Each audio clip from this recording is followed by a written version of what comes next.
We've been endeavoring to understand the fear of God and to give definition to the fear of God.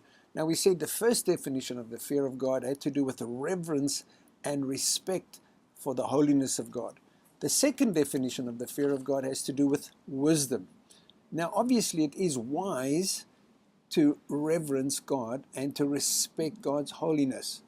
But the Bible doesn't only teach that it's wise to fear God. It also teaches us that the fear of God is the starting point or the cornerstone of wisdom. Proverbs 9 verse 10 and Psalm 111 verse 10 both explicitly and clearly say this: the fear of God is the beginning of wisdom. In other words, wisdom starts with the fear of God. So if you don't fear God, you don't even have the beginnings of wisdom, let alone wisdom. You can't solve the intricate political and financial problems of the world without wisdom. And you can't have wisdom without honoring and fearing God.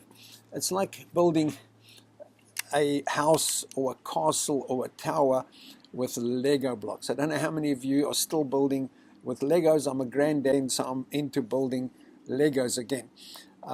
But if you were going to build a castle or a house, some intricate Lego building, then the first block you put down, if this building or this tower was going to be wisdom, the first block you put down is the fear of God. The fear of God is the cornerstone, the beginning of wisdom. In Job 28 verse 28, we also read that the fear of God, that is wisdom. So not only is the fear of God the beginning of wisdom, the fear of God is wisdom.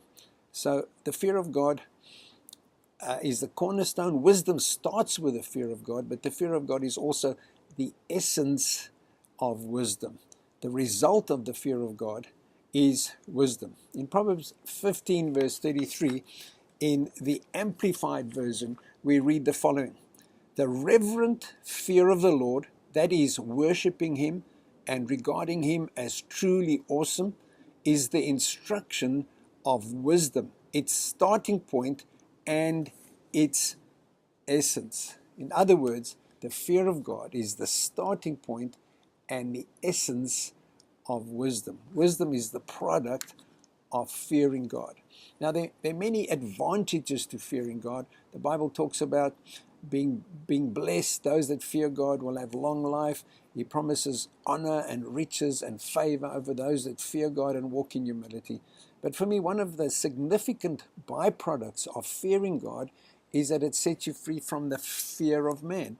Now, the fear of man is an overdeveloped concern for what people might think of me. And often when we feel a prompting or something God wants us to do, instead of obeying God, we first think, what would people think? Now, the fear of God helps us to be more concerned with what God thinks of us, to live for a smile of approval of God rather than a smile of approval of people. The fear of God, honoring God, can set you free from this overdeveloped concern and worry of what people might think of you. Live for the opinion of God and the smile of God rather than the approval and the opinion of others. Proverbs 3 verse 7 says, be not wise in your own eyes. Fear God and depart from evil. We don't want to live from the wisdom of our own understanding. We want to live from the wisdom that comes from honoring God and fearing God. Bless you as you contemplate wisdom being rooted in the fear of God and being the product of the fear of God.